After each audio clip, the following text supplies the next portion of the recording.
TV serial भाभी जी घर पर हैं के मनमोहन तिवारी यानी रोहिताश गौड़ असल जिंदगी में भी उसी तरह सहज हिंदी भाषी हैं जैसा कि वो सीरियल में दिखते हैं। हिंदी के प्रति मन में अथाह प्रेम रखने वाले रोहिताश बताते हैं कि अंग्रेजी में बात नहीं कर पाने की वजह से एक सीरियल के ऑडिशन में उनके साथ भेदभाव हुआ, वह रोल उन्हें नहीं मिला।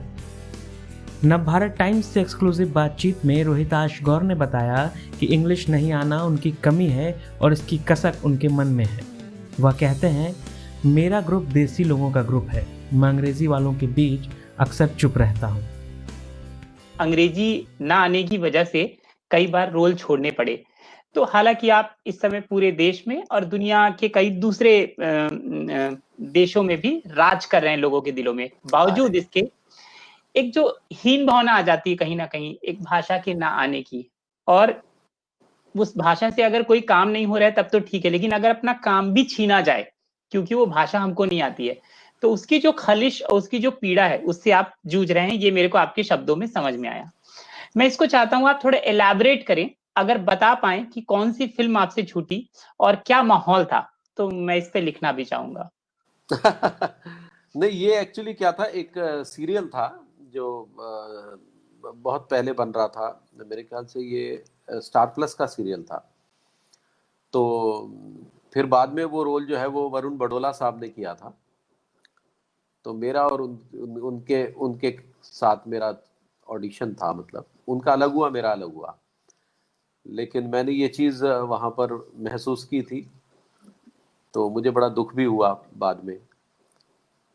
लेकिन कलाकार इन चीज़ों को फेस करता है, करता आया है, करेगा भी। लेकिन हिंदी भाषा से कई बार मुझे बहुत फ़ायदे भी हुए हैं, क्योंकि कई बार मुझे मेरी प्रवृत्ति के भी लोग मिले हैं जिन्होंने मुझे बहुत सराहा है, जैसे शशांक बाली साहब, मनोज संतोषी साहब, अश्वनी धीर साहब, जिन्होंने मुझे लापतागंज सीरियल दिया। ये नाम मैंने कभी ज़िंदगी में नहीं भूलूंगा। आपने लापतागंज सीरियल देखा होगा, जो शरद जोशी की व्यंग रचनाओं पर था। एक साहित्यिक रचना, पहली बार व्यंग टेलीविजन पर आया था, और उसकी हिंदी देखिए आप, कितनी जबरदस्त हिंदी थी। शरद जोशी की तो आपको पता ही है। और आपकी तो कमाल के लोगों का ग्रुप था उसमें, सब हाँ, वो भी बहुत बेहतरीन ग्रुप था, बहुत बेहतरीन ग्रुप था, एक अच्छा काम था। तो ये कुछ एक मतलब अच्छी चीजें भी हुई है तो बुरी भी हुई हैं। लेकिन हाँ, मेरे मन में एक थोड़ी सी कसक जरूर है कि अगर वो भी एक पक्ष मेरे साथ जुड़ा होता तो शायद और अच्छा होता, एक एडेड चीज हो जाती मेरे साथ। मैं कह रहा था कि जब कभी कभी हम बॉलीवुड के जो गेट टुगेदर होता है आपसी सितारों का, तो आप तो वैसे कम जाते हैं, पिछले कई सालों से टीवी कर रहे हैं, तो जितना आराम करने का मौका मिल जाए तो आप घर पे रहते हैं, मैं समझता हूँ इस बात को। लेकिन फिर भी कभी 4 लोग, कभी कभी 7 लोग मिलते हैं, तो वहां पर भी कभी अपने आप को अकेला महसूस करते हैं जब अंग्रेजी बोलने वाले ज्यादा होते हैं और वो वहां पर हीन भावना से ऐसे करवाते हैं। मेरे साथ थोड़ा सा ये है कि मेरा जो ग्रुप है बड़े देसी लोगों का ग्रुप है, मैं आपको बताऊं। क्योंकि हम थोड़े से थिएटर के रंगमंच के लोग हैं, तो एनएसडी के कुछ लोग मिल गए, राष्ट्रीय नाट्य विद्यालय के कुछ सीनियर मिल गए, और वो जो है वो तो मतलब धमा चौकड़ी मचाने वाले लोग होते हैं सारे। पूरे किस्से कहानियां ये वो जमाने भर की, और अपने तरीके के लोग होते हैं। जो बहुत ज्यादा ऐसे लोग हैं उनके बीच में मैं ज्यादा चुप ही रहता हूँ, मैं आपको बताऊं, और एक अच्छे श्रोता की भूमिका निभाता हूँ। उस समय मेरे ख्याल से यही ज्यादा बेहतर होता है। ऐसा नहीं है कि उन्हें एक्सपीरियंस नहीं होता, कई बार बड़ी इंटरेस्टिंग बातचीत होती है। आज आप मॉटले के ग्रुप में मैं बैठा था, तो नसीर भाई वगैरह सब थे, जब वो अपनी प्ले रीडिंग का सेशन उनका चल रहा था, खूबसूरत सेशन था, मैं आपको बता नहीं सकता।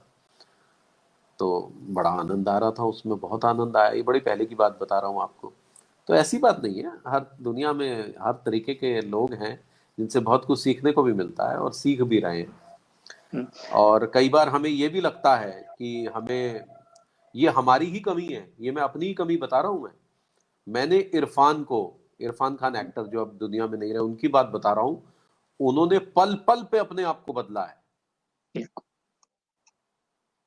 वो भी महादेसी आदमी थे एक टाइम में, बिल्कुल उनको अंग्रेजी से कोई दूर दूर तक उनका कोई नाता नहीं था, लेकिन जिस तरीके से उन्होंने ग्रो किया है, जिस तरीके से एक वॉरियर की तरह, उनकी वाइफ शुतपा जी बोलती है कैसे उन्होंने ग्रो किया, उन्होंने लाइफ ऑफ पाई जैसी फिल्म किया, बताइए। तो ये मैं अपनी कमी बता रहा हूँ आपको, ये वो नहीं है।